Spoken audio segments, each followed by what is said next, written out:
Icy water squeezes your chest so you can't take a deep breath. You hear people yelling around. It's late at night, and the endless sea blends with the black starry sky. You're scared and cold. The ship you were just aboard is going down into the depths of the ocean. People who have been in a shipwreck often remain afraid of water for the rest of their lives. But the woman whose story you'll hear survived not one, and not even two, but 3 ship disasters, and continued to work on cruise liners as a stewardess. Meet Violet Jessop, Miss Unsinkable. Her childhood can be described in one word: short. She had to grow up quickly to take care of her siblings. Violet was the oldest of 9 children. Life became even more difficult when she became very ill. The doctors were sure she wouldn't survive, but she did. At a young age, she moved to England with her mother, took care of her sisters, and attended a convent school. Her mother worked as a stewardess at sea, and when she fell sick, young Violet followed in her footsteps. But because of her youth and beauty, no one wanted to hire her. They thought she would distract passengers and crew. Violet didn't give up, though, and came to one of the interviews in her worst clothes and with unkempt hair. She wanted to show she was ready for hard work on the ship, and she had it. The girl was hired. The first 2 years passed quietly, but then a series of incredible fortunes began, or misfortunes, depending on how you looked at it.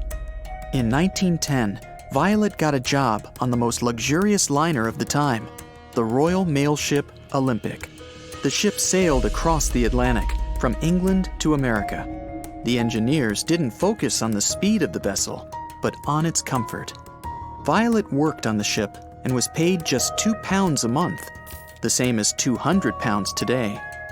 Hard work on the ship's deck from morning to night didn't frighten Violet. She loved the job. She liked to talk to people and enjoyed the beautiful views of the Atlantic. So, on September 20th, 1911, Violet worked on the deck as usual. The sea was calm, and the weather was excellent. Nothing boded ill. The ship sailed through the Solent Strait, which separates the Isle of Wight from the British mainland. At this moment, the British military cruiser Hawke appeared ahead. It should have passed by the Olympic, but something went wrong. The ships went straight at each other. The Olympic's captain tried to maneuver to avoid a collision, but failed. The Hawke's bow was designed specifically to ram other ships. At that time, it rammed the Olympic. Boom! The liner shuddered, and the people screamed in fear and panic.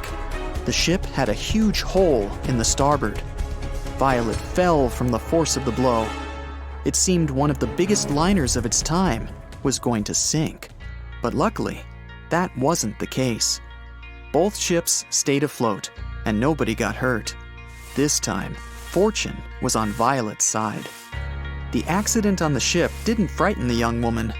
She didn't give it a second thought and continued to work as a stewardess. In April 1912, she took a job on the best Unsinkable ship of the time, where she was supposed to serve VIPs. Initially, she didn't want to work on this ship, but her friends persuaded her. And thus, she boarded the Titanic on April 10, 1912, and left the port of Southampton, for better or worse. The first days of work were peaceful, but on the 4th day of the voyage, one of the most notorious disasters in the world struck. Violet was resting in her cabin. She was almost asleep when she felt the jolt. At that moment, she was called to the upper deck.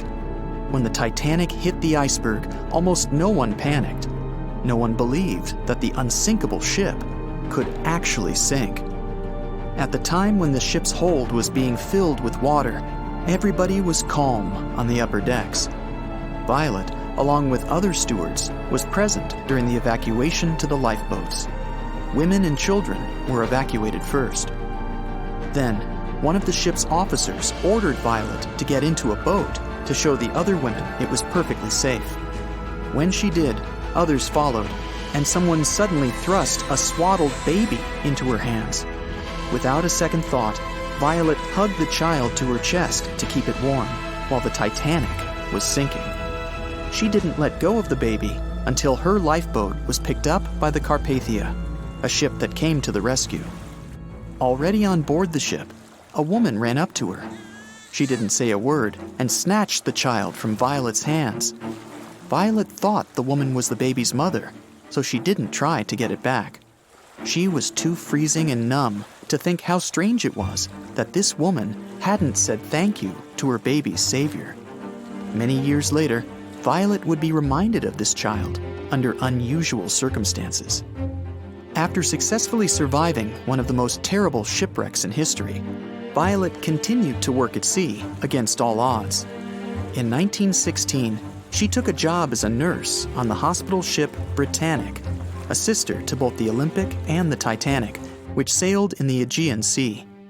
On November 21st, the ship took a route that it had already sailed several times, but on that particular day, it was out of luck. The Britannic hit an underwater mine. Violet managed to survive the third shipwreck in her life. This rescue wasn't as easy as the previous two, though. After the explosion, the huge Britannic began to sink quickly. It took less than an hour for the ship to go down completely. Violet didn't have time to board a lifeboat, so she jumped overboard into the cold water. There, she swam to the closest lifeboat and got on. But the rescue turned into a new danger. The ship's propellers were still working. They were spinning in the water and pulling the boat toward them. Violet jumped off the boat just in time to escape the propellers. But her ordeal was far from over. Already in the water, she was pulled under the ship's keel and hit her head. The only thing that saved her from losing consciousness, and probably her life, was her thick hair. In the end, Violet got away from the engine and was picked up by another boat. For the next few years, Violet was plagued by headaches. When she finally went to the doctor, he told her she was incredibly lucky. As a result of the incident on the Britannic, she had a fracture in her skull. 3 disasters that Violet managed to survive didn't stop her. She continued to work on cruise liners until 1950. She cruised the world twice on the luxury liner Belgianland. Fortunately, the string of mishaps ended, and Violet was never shipwrecked again. In 1950, she moved to Great Ashfield in Suffolk County. She'd worked at sea for almost 42 years. Content with her career, she settled in a large cottage built in the 16th century. But a year into her retirement, she received a strange phone call. It was late at night. Violet was asleep when the phone rang. She picked up the phone. There was a woman's voice on the other end. The lady didn't introduce herself and asked right away, "Excuse me, was it you who saved a baby on the Titanic?" Violet answered, "Yes." "It was me," the strange woman said. She laughed and hung up. Violet told her friend about this strange call. He assumed that some kids were playing a joke on her. But Violet had never told anyone about the baby before that call. According to the old records, the only child who was on the boat with Violet was a boy. But those same records also said the boy had been saved by another passenger. It's still unknown who the baby that Violet rescued was. And so, for surviving 3 different wrecks on 3 different ships, she was aptly dubbed Miss Unsinkable.